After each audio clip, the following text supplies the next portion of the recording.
Perkenalkan, nama saya KJ Angela Minopo dari Hubungan Internasional Regu 22B dengan nomor NIM 010432200053 akan menjelaskan materi ekonomi dan politik kawasan Amerika.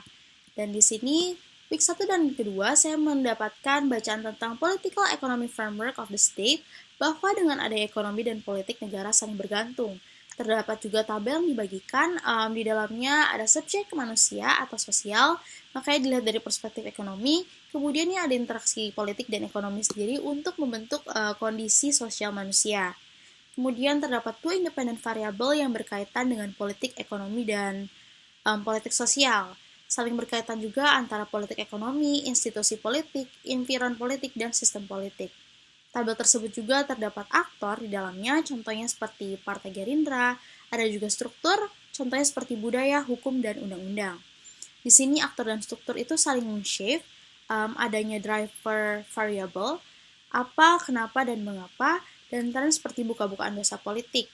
Fenomena sosial versus environmental social. Saya juga belajar tentang dasar politik, yaitu filosofi politik dan ekonomi, yang akhirnya interaksi antara politik dan sosial dan ekonomi mempengaruhi social outcome. Jadi di sini siapa yang mendapatkan apa bicara soal power, power resources, akhirnya yang wealth, dan dalam tabel tersebut juga saya juga belajar menentukan variabel itu bisa terbagi menjadi key concept. Key concept ini sendiri terdiri dari politik dan ekonomi yang saling bergantung. Seperti yang saya sudah bilang tadi, ada kebijakan ekonomi, physical policy, dan trade, keputusan politik, kesejahteraan seperti PPN, dan kekuatan ekonomi dapat men-shaping politik, seperti contohnya membeli jabatan.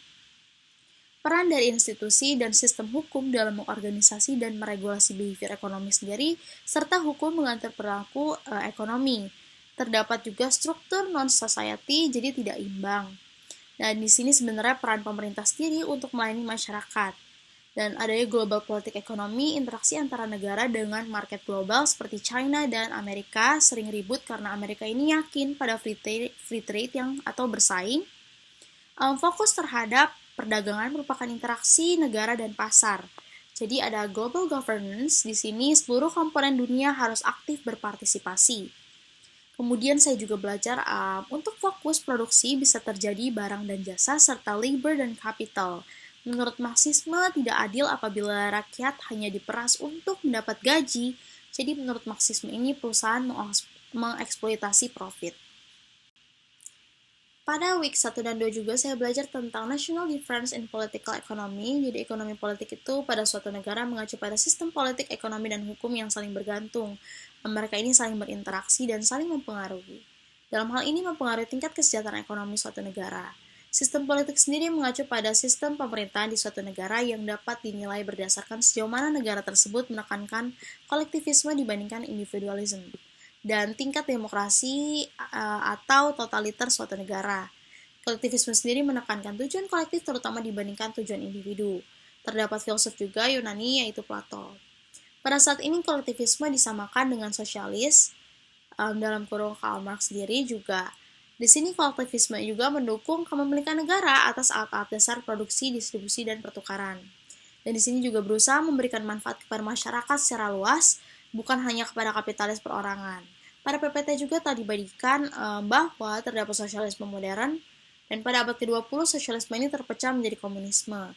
Yaitu sosialisme hanya dapat dicapai melalui revolusi kekerasan dan kediktatoran totaliter. Serta terdapat juga sosial demokrat, yaitu sosialisme dapat mencapai melalui cara-cara demokratis. Baik, pada minggu selanjutnya belajar tentang Amerika Latin. Di sini Amerika Latin sebuah istilah yang dicetuskan oleh seorang Prancis, dan Amerika Latin ini bukan bagian homogen dari dunia yang kebetulan terletak di sebelah selatan perbatasan yang membentangi dari Florida hingga California. Dari bacaan minggu ketiga ini juga Amerika Latin merupakan wilayah dunia yang sangat luas, tengah berjuang untuk membangun tempatnya dalam tatanan global yang baru. Amerika Latin ini juga menjadi tempat lahirnya perpaduan kelompok-kelompok ras utama di dunia menjadi Raza Komiska, Kosmik. Kemudian pada bacaannya juga pada minggu ini kawasan di Amerika Latin itu yaitu Meksiko memproduksi semakin banyak mobil dan komponen mobil untuk perjanjian perdagangan bebas Amerika Utara yang baru, Meksiko, Kanada, dan Amerika Serikat. Dan di sini juga ada Brazil menjual pesawat penumpang jet latih dan pesawat tempur modern di pasar internasional. Terdapat juga pabrik perakitan pakaian baru pindah ke Nicaragua. Selain itu, Costa Rica juga mengekspor beberapa perangkat lunak untuk mengadministrasi rumah sakit. Dan di sini ada juga masalah hujan di Brazil sangatlah besar. Pada tahun 1998, pemerintahan Brazil ini merilis angka yang menunjukkan bahwa kerusakan hutan Amazon mencapai rekor tertinggi pada pertengahan tahun 1990-an. Para pemerhati lingkungan melihat pengurangan drastis produksi oksigen dan peningkatan dramatis karbon dioksida sebagai faktor penyebab yang signifikan dalam efek rumah kaca yang terkait dengan pemanasan global. Banyak juga yang berbicara tentang ekonomi, pedesaan, ganda, dan aspek-aspek dari mode produksi feodal dan kapitalis. Kemudian ada integrasi ke dalam sistem dua kapitalis yang ditekankan oleh penulis seperti Andre Gunder Frank dalam Capitalism dan Underdevelopment in Latin America 1967, yang kini telah menjadi hampir universal karena petani besar dan perkebunan menjadi semakin berorientasi pada produksi tanam komersial untuk ekspor dan semakin banyak petani kecil dipaksa untuk menjual tenaga kerja mereka dan ekonomi nasional yang mengglobal agar dapat bertahan hidup. Nah, kemudian di minggu ini juga belajar politik kebijakan luar negeri Amerika Serikat. Kebijakan luar negeri Amerika Serikat ini tidak hanya dipengaruhi oleh kepentingan nasional, tetapi juga oleh ideologi sejarah dan perubahan kepemimpinan. Kebijakan luar negeri Amerika Serikat awalnya didominasi oleh prinsip isolasionisme, terutama diusung oleh George Washington. Dalam pidato perpisahannya pada tahun 1796, Washington menekankan pentingnya menghindari keterlibatan dalam konflik Eropa untuk menjaga stabilitas domestik. Namun, dengan terjadinya Perang Dunia Pertama dan Kedua, Amerika Serikat ini mulai beralih dari isolasionisme ini menuju intervensi yang lebih aktif dalam urusan internasional. Setelah Perang Dunia Kedua, kebijakan luar negeri Amerika Serikat dipengaruhi oleh Perang Dingin, dan di mana penanganan terhadap komunisme menjadi fokus utama. Kemudian ada doktrin Truman dan kebijakan containment menjadi landasan bagi keterlibatan Amerika Serikat di berbagai belahan dunia, termasuk Asia dan Eropa.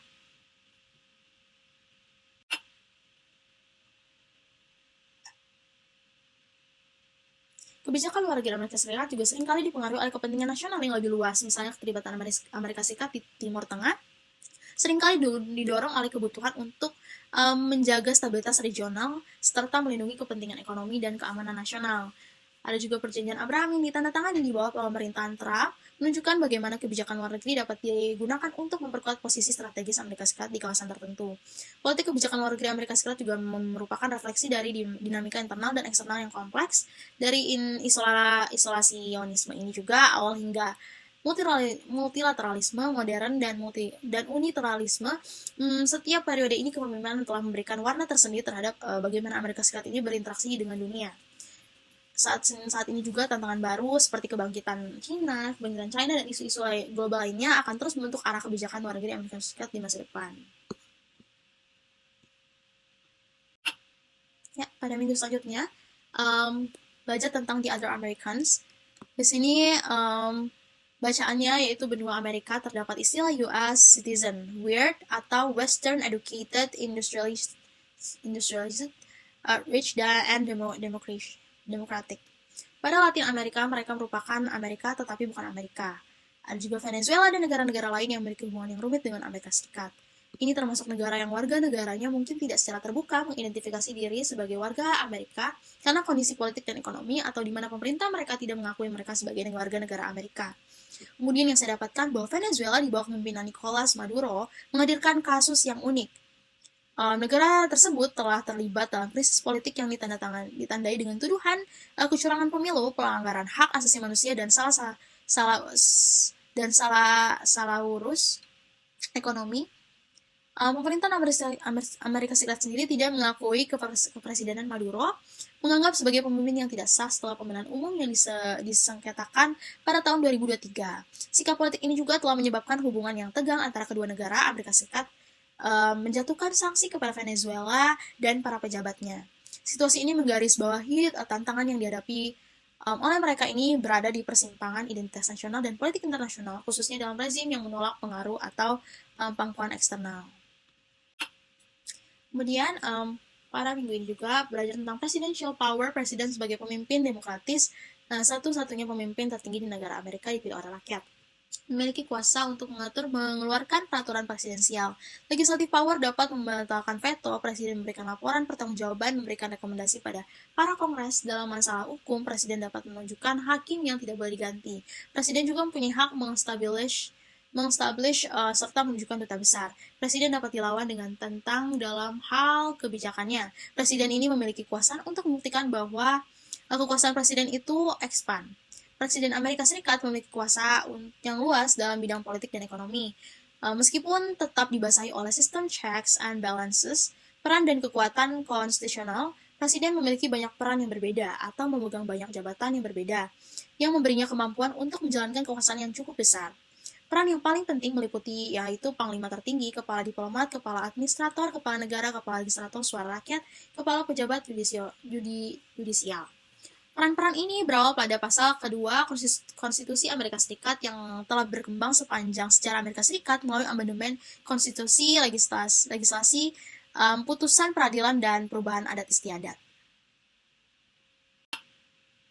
Dalam bidang politik, presiden ini bertindak sebagai kepala eksekutif yang mengawasi lembaga-lembaga federal seperti memiliki kewenangan untuk mengeluarkan pemerintah eksekutif. Selain itu, presiden juga dapat memveto rancangan undang-undang dari Kongres dan memainkan peran penting dalam kebijakan luar negeri termasuk sebagai panglima tertinggi angkatan bersenjata. Dalam bidang ekonomi, presiden memiliki pengaruh besar melalui kebijakan fiskal seperti penetapan anggaran dan perpajakan seperti bersama Kongres serta peraturan regulasi perdagangan dan industri. Meskipun Federal Reserve bertindak independen dalam kebijakan moneter, presiden tetap memiliki pengaruh melalui penunjukan ketuanya. Kepemimpinan presiden ini di bidang ekonomi juga terlihat dalam keputusan terkait tarif perdagangan dan kebijakan stimulus ekonomi. Gaya kepemimpinan serta setiap presiden sangat mempengaruhi kebijakan politik ekonomi yang diambil. Beberapa presiden juga seperti Franklin D. Roosevelt menerapkan kebijakan yang kuat dengan intervensi besar di bidang ekonomi. Sementara yang lain lebih menekankan negosiasi dengan Kongres seperti Bill Clinton. Kemudian terdapat juga presiden dengan pendekatan populis seperti Donald Trump yang lebih fokus pada kebijakan proteksionisme dan retorika nasionalisme ekonomi. Jadi keseluruhan Presiden Amerika Serikat ini memiliki peran sentral dalam menentukan arah politik dan ekonomi negara, meskipun tetap harus berhadapan dengan mekanisme kontrol dari lembaga legislatif dan yudikatif. Kemudian, week selanjutnya belajar tentang kebijakan luar negeri Amerika. Jadi saya juga dapat mengenai politik dari US foreign policy dari negara demokrasi. Ini diatur oleh cara politik yaitu kebijakan luar negeri dan kebijakan negara yang berfungsi untuk mengatur, mengamankan, serta memperjuangkan kepentingan nasional negara tersebut dan konteks global. Di sini mempengaruhi aktor-aktor global untuk kepentingan nasional negara tersebut. Kebijakan luar negeri yaitu kebijakan publik. Apapun yang dibuat negara dan dilakukan negara merupakan suatu kebijakan. Kebijakan ini bisa dalam bentuk keputusan yang diimplementasikan dengan tindakan. Kebijakan luar negeri mempengaruhi aktor global. Foreign policy suatu negara harus dilihat dari relevansi dan signifikan. Terdapat konsep dan ontologi dari kebijakan luar negeri. Nature bahwa foreign policy merupakan turunan sendiri. Terdapat juga dua bagian yaitu proses kompleks dan bagian prosesnya sangat politis karena berhubungan dengan kepentingan negara-negara. Kemudian pada minggu selanjutnya belajar tentang institutional isomorphism. Isomorphisme ini institusional merupakan konsep dari sosiologi organisasi yang menjelaskan mengapa organisasi dalam bidang atau industri yang sama cenderung menjadi semakin mirip dari waktu ke waktu. Konsep ini diperkenalkan oleh Paul DiMaggio dan Walter Powell dalam makalah mereka tahun 1983, The Iron Cage Revisit, Institutional Isomorphism, and Collective Rationality in Organizational Field. Dan terdapat jenis-jenis isomorfisme institusional. DiMaggio dan Powell mengidentifikasi 3 mekanisme utama yang menyebabkan terjadinya isomorfisme ini, yaitu isomorfisme kohesif, merupakan timbul dari tekanan formal dan informal yang diberikan oleh entitas eksternal seperti pemerintah, badan pengatur, dan organisasi yang kuat. Kemudian kedua, terdapat isomorfisme mimetik yang terjadi ketika organisasi menyalin atau meniru model berhasil, terutama di masa ketidakpastian. Lalu yang ketiga, terdapat isomorfisme normatif, hasil dari profesionalisasi dan pengaruh pendidikan dan jaringan profesional. Karakteristik dari regional security harus melihat secara geografis dan sosial. Global security ancaman yang mempengaruhi seluruh sistem internasional, transregional melibatkan aktor-aktor luar. Kemudian minggu selanjutnya, kapitalisme, sosialisme, dan komunisme. Kapitalisme, sosialisme, dan komunisme merupakan fenomena sosial yang relatif. Sistem subsistem ekonomi mengatur research, dasarnya harus ada individualisme. Premis 1 menghargai kepemilikan pribadi, premis 2 mengakui kepemilikan pribadi dan faktor-faktor produksi dan adanya sosial dengan pasar bebas, asosiasi dengan pasar bebas, akhirnya menentukan produksi industri, jadi di sini pasar yang menentukan. Kemudian baik individu atau perusahaan swasta dijamin oleh law, negara society bahwa mereka aman mengendalikan atau memiliki faktor tersebut. Pasar bebas ini identik dengan beberapa produksi barang tergantung demand dan supply. Kompetisi merupakan premis ketiga melahirkan produksi yang meningkatkan ekonomi, contohnya toko kue digabung dengan toko baju. Jika tidak bersaing, maka tidak maksimal menurut kapitalisme. Motivasi keuntungan karena setiap individu ingin dapat keuntungan, maka mereka akan mengabung serta berinvestasi. Ya, menurut kapitalisme, pemerintah hanya regulator, bukan pemimpin ekonomi. Kelebihan kapitalisme sendiri efisien dalam produksi, setiap individu memiliki kebebasan ekonomi serta kesejahteraan yang lebih tinggi. Kekurangannya kapitalisme, orang kaya makin kaya dan orang miskin makin miskin. Jadi regulasi tidak cukup kuat, terjadi eksploitasi tenaga kerja. Spekulasi pasar yaitu kondisi pasar yang rugi dalam segala hal. Karena pengusaha merugikan investor, seperti meminjam uang modal yang tidak dapat dikembalikan. Maka menjadi krisis ekonomi di Amerika karena manusia dasarnya tidak puas, menjadi suatu yang tidak efisien. Contohnya negara Amerika Serikat, Singapura, dan Hong Kong. Kemudian terdapat sosialisme merupakan sistem ekonomi kepemilikan kolektif kepemilikan negara atau masyarakat atau kolektif society mengontrol sektor utama dengan tujuan memastikan layanan dasar, kesehatan, dan pendidikan terjamin. Pajak progresif untuk menutup kelemahan dari kapitalis.